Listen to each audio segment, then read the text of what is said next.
Assalamualaikum warahmatullahi wabarakatuh. Perkenalkan, nama saya Sahril. Adapun tujuan video pembelajaran kali ini yaitu untuk menjelaskan materi fisika SMA kelas 10 terkait materi listrik dinamis.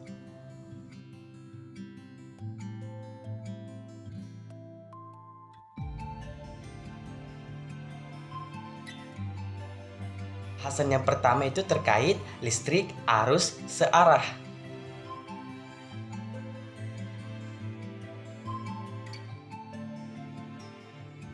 Materinya yaitu ditinjau dari muatannya, listrik dinamis adalah listrik dengan muatan bergerak. Muatan bergerak menyebabkan munculnya arus listrik. Arus listrik adalah aliran muatan listrik yang terjadi karena adanya perbedaan potensial dalam medan listrik.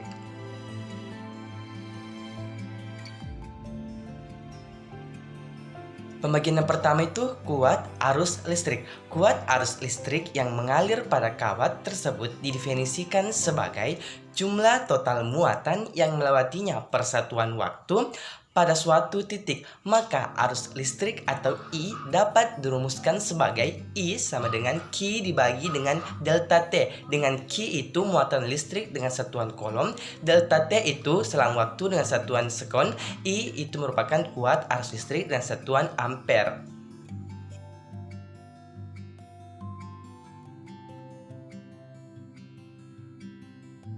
Terkait beda potensial. Potensial listrik adalah banyaknya muatan yang terdapat dalam suatu benda. Adapun persamaannya yaitu V sama dengan W dibagi dengan Q. Dengan V itu merupakan beda potensial dengan satuan volt, W itu merupakan usaha atau energi dengan satuan joule, dan Q itu merupakan muatan listrik dengan satuan coulomb.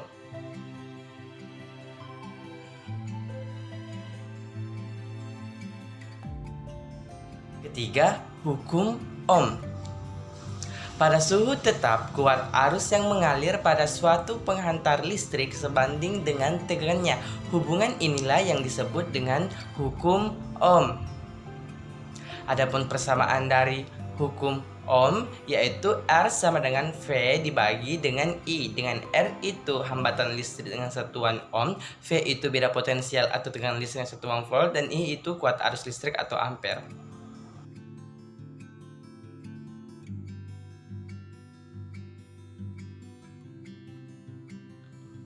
Yang keempat, hambatan listrik dengan persamaan R sama dengan rho dikali dengan L dibagi dengan A. Dengan R itu hambatan kawat dengan satuan ohm, dan rho itu hambatan jenis, I itu merupakan panjang kawat, A itu merupakan luas penampang dengan satuan meter kuadrat.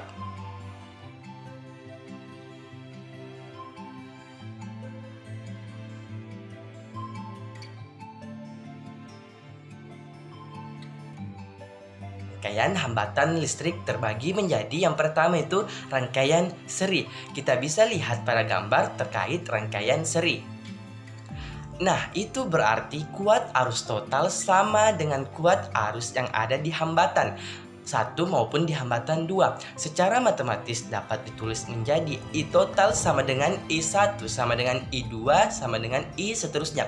Di sisi lain, tegangan yang mengalir di hambatan 1 tidak sama dengan ada yang di hambatan 2. Tetapi apabila seluruh tegangan yang ada di hambatan pada rangkaian itu dijumlahkan, hasilnya akan sama dengan tegangan yang ada di sumber. Atau dengan kata lain yaitu V total sama dengan V1 ditambah dengan V2 ditambah dengan V seterusnya. Sehingga hambatan totalnya sama dengan jumlah dari seluruh hambatan yang ada di rangkaian itu. Ingat ya, maksud dari tanda titik-titik pada persamaan di atas itu menandakan kalau ada resistor lainnya. Jadi kalau resistor atau hambatannya lebih dari 2 tinggal dijumlahkan saja. Nah, R total sama dengan R1 ditambah R2 ditambah dengan R seterusnya. Atau rangkaian seri atau RS sama dengan R1 ditambah R2 ditambah dengan R3 ditambah dengan seterusnya. Jika salah satu komponen dari rangkaian seri diputus, maka arus listrik akan berhenti.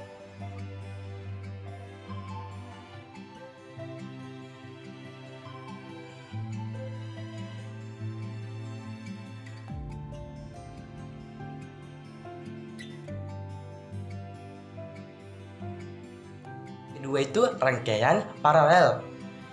Nah, rangkaian paralel adalah rangkaian listrik yang komponennya disusun secara bertingkat. Bisa kita lihat gambar dari rangkaian paralel. Jumlah dari seluruh kuat arus semua hambatan. Oleh karena itu, kita dapat menuliskannya menjadi I total sama dengan I1 ditambah dengan I2 ditambah dengan I seterusnya. Di sisi lain, tegangan yang ada pada hambatan 1 dan hambatan 2 itu bernilai sama besar. Maka kita dapat menuliskannya menjadi V total sama dengan V1 sama dengan V2 sama dengan V seterusnya. Lalu, bagaimana cara kita menghitung hambatan listrik untuk rangkaian paralel? Kalau Anda perhatikan, konsep seri dan konsep paralel tadi itu terbalik. Maka cara mencari hambatannya adalah sebagai berikut, yaitu I sama dengan I1 ditambah I2 atau V dibagi dengan R sama dengan V bagi R1 ditambah V R bagi 2. Atau 1/R sama dengan 1/R1 ditambah 1/R2 ditambah seterusnya. Maka nilai hambatan total pada susunan paralel akan memperkecil nilai hambatannya. Nah, jika salah satu komponen pada rangkaian paralel diputus, maka arusnya tetap akan menyala. Yang kelima, hukum Kirchhoff terbagi menjadi dua. Yang pertama itu hukum 1 Kirchhoff. Hukum 1 Kirchhoff berbunyi jumlah kuat arus listrik yang masuk ke suatu titik simpul dengan jumlah kuat arus yang keluar dari titik simpul tersebut. Hukum 1 Kirchhoff tersebut sebenarnya tidak lain sebutannya dengan hukum kekekalan muatan listrik. Hukum 1 Kirchhoff secara matematis dapat dituliskan sebagai arus yang masuk pada titik percabangan sama dengan kuat arus yang keluar pada titik percabangan tersebut, dengan persamaan sigma I masuk sama dengan sigma I keluar.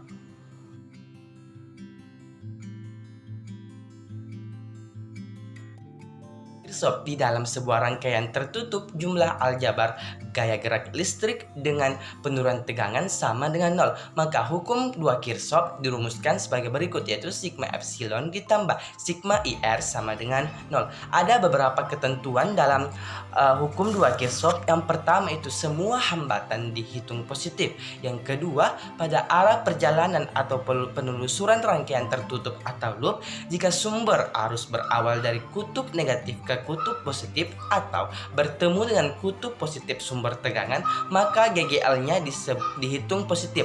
Jika sebaliknya dari kutub positif ke kutub negatif atau bertemu dengan kutub negatif sumber tegangan, maka GGL-nya dihitung negatif. Yang ketiga itu arus yang searah dengan penelusuran loop dihitung positif, sedangkan yang berlawanan dengan arah penelusuran dihitung negatif. Ketentuan yang keempat yaitu jika hasil akhir perhitungan kuat arus bernilai negatif, maka kuat arus yang sebenarnya merupakan kebalikan dari arah yang ditetapkan.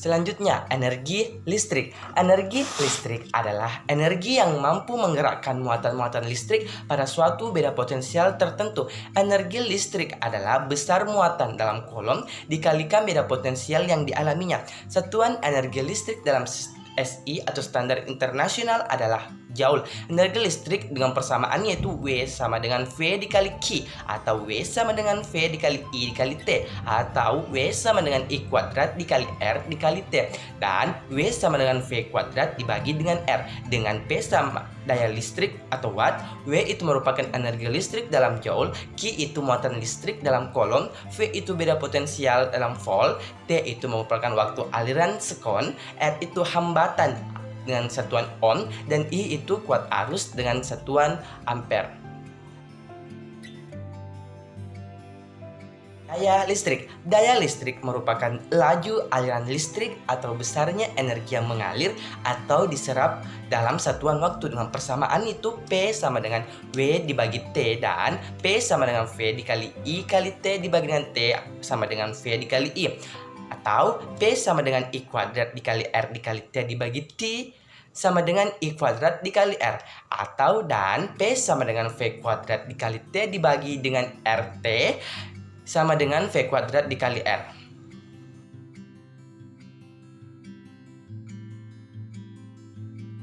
Itulah penjelasan yang dapat saya sampaikan terkait materi listrik dinamis. Kurang dan lebihnya mohon dimaafkan. Akhir kata, wassalamualaikum warahmatullahi wabarakatuh. Terima kasih.